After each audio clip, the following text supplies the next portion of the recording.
Hi everyone, मेरा नाम है अदिति और आज हम लोग बात करेंगे इंटरपोल के बारे में। Interpol, international criminal police organisation.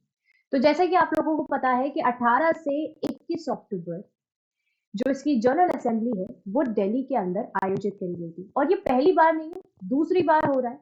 क्योंकि इससे पहले 1997 में इस असेंबली को आयोजित किया गया था। इतना बड़ा सम्मेलन जो था वो आयोजित किया गया था इंडिया के अंदर। और अगर देखा जाए तो इंटरपोल में 195 मेंबर्स हैं, तो इस हिसाब से इंडिया भी इसका एक मेंबर है।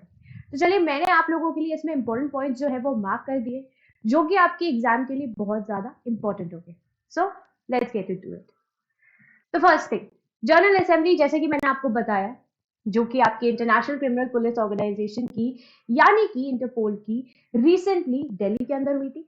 और ये हुआ सेकेंड टाइम ये इंडिया के अंदर आयोजित करी गई है। 1997 में इसको पहले आयोजित किया जा चुका है। और अगर देखा जाए तो देखिए, ये आप लोगों के लिए इंपॉर्टेंट है कि ये 90वीं महासभा होगी, 90वीं महासभा है, जिसको आप लोगों को याद रखना है। और 18 से 21 अक्टूबर तक ये दिल्ली के अंदर आयोजित की गई। ऑलराइट, चलिए, इंपॉर्टेंट पॉइंट, सबसे इंपॉर्टेंट चीज है ये कि इंटरपोल आखिरकार है क्या और आयोजित क्यों किया गया। इसको सेटअप किया गया 1923 में, 1923 में इसको सेटअप किया गया। और ये एक सोर्स ऑफ इंफॉर्मेशन शेयरिंग है, यानी कि जो आपकी जानकारी है उसका आदान प्रदान, वो भी एक सिक्योर बेसिस पे। अगर मान लीजिए कि इस देश से भागकर कोई दूसरे देश चला गया है, वो बहुत वांटेड क्रिमिनल, तो उसकी जो जानकारी होगी वो दूसरे देश की पुलिस को बहुत सिक्योरली दी जाएगी। तो एक सिक्योर इंफॉर्मेशन शेयरिंग ये ऑर्गेनाइजेशन है, ठीक है, जिससे कि आपकी जानकारी का आदान प्रदान होता है। हेडक्वार्टर कहाँ है यहाँ पे इसका? आपको इसका हेडक्वार्टर फ्रांस में देखने को मिलेगा, लाइन में, ठीक है। और ये आपको एक तरीके से keeps a track of the movements of criminals, यानी कि जो क्रिमिनल्स हैं वो कहाँ जा रहे हैं, ठीक है, एक जगह से किधर भागकर जा रहे हैं, तो उसका एक ट्रैक रिकॉर्ड जो है वो इनके पास रहता है। म्यूचुअल असिस्टेंस है एक तरीके से। पूरे जो देश की पुलिस है वो चाहती है कि हम सब यहाँ पर एक दूसरे को सिक्योर रखें। मान लीजिए क्रिमिनल यहाँ से भागकर दूसरे देश जा रहा है, तो वो डेफिनेट सी बात है, जाहिर सी बात है कि इस देश से वहां जाकर भी क्राइम ही फैलाएगा। तो उसको पकड़ना सबकी जिम्मेदारी है और उस पर निगाह रखना भी। तो यही चीज है जो कि आपका इंटरपोल यहाँ पर कर रहा है। आगे की जानकारी हम देखेंगे कि आखिरकार इंटरपोल में यहाँ पर आपके जो प्रेसिडेंट है उनको कैसे इलेक्ट किया जाता है। तो जो आपके हेड ऑफ इंटरपोल है वो है प्रेसिडेंट, जिनका चुनाव होता है। और इनका चुनाव किसके द्वारा किया जाता है? जनरल असेंबली के द्वारा।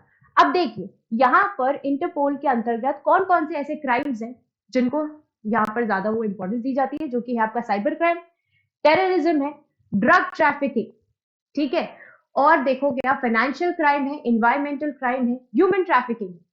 अब देखिए, हर एक देश में इन लोगों को आपस में बातचीत करने के लिए एक ऑर्गेनाइजेशन हम कह सकते हैं, या फिर एक नेशनल सेंट्रल ब्यूरो जो है वो यहाँ पर सेटअप करना होता है, ठीक है, जिससे कि ये लोग इजीली बातचीत कर सके। तो वही चीज आपको इंडिया के अंदर देखने को मिलेगी, जो आपका सीबीआई है, यानी कि क्राइम ब्यूरो ऑफ इन्वेस्टिगेशन, जिसको इन्होंने इंडिया के अंदर सेटअप कर रखा है, जिससे ये डायरेक्टली सीबीआई से बातचीत करके अपनी जो प्रॉब्लम्स हैं, यानी कि किसी के बारे में भी कोई इंफॉर्मेशन लेनी है, कोई भी जानकारी लेनी है, वो यहाँ से ले सकते हैं। ऑलराइट, आई होप इतनी चीज आपको समझ में आई होगी। अब ये देखिए, इंटरपोल के नोटिस, रेड नोटिस आप लोगों ने सबसे ज्यादा सुना होगा, क्योंकि आप लोगों को याद है नीरव मोदी का जो किस्सा हुआ था, तब आप लोगों ने एक स्टेटमेंट सुनी होगी कि रेड नोटिस जारी किया गया है नीरव मोदी के अगेंस्ट। अब देखिए, रेड नोटिस किसके लिए जारी किया जाता है? जो वांटेड पर्सन, जो कि हर हालत में चाहिए ही चाहिए। और नीरव मोदी चाहिए था, क्योंकि अगर सोचिए कोई इतने हजार करोड़ों का घोटाला करके एक देश से दूसरे देश भाग रहा है, तो जाहिर सी बात है उसको पकड़ना तो इंपॉर्टेंट है। तो इसीलिए आपका रेड नोटिस जो है जारी किया जाता है, और सबसे इंपॉर्टेंट तो रेड नोटिस ही है, ठीक है। येलो नोटिस है आपके मिसिंग पर्सन के लिए। मान लीजिए कि कोई आपका कोई व्यक्ति है जो गायब हो गया, मिसिंग है, तो उसके लिए यहाँ पर येलो नोटिस जारी कर दिया जाता है। फिर आपका ब्लू नोटिस, एडिशनल इंफॉर्मेशन के लिए, किसी भी व्यक्ति के या किसी भी चीज के बारे में एडिशनल इंफॉर्मेशन, ओके।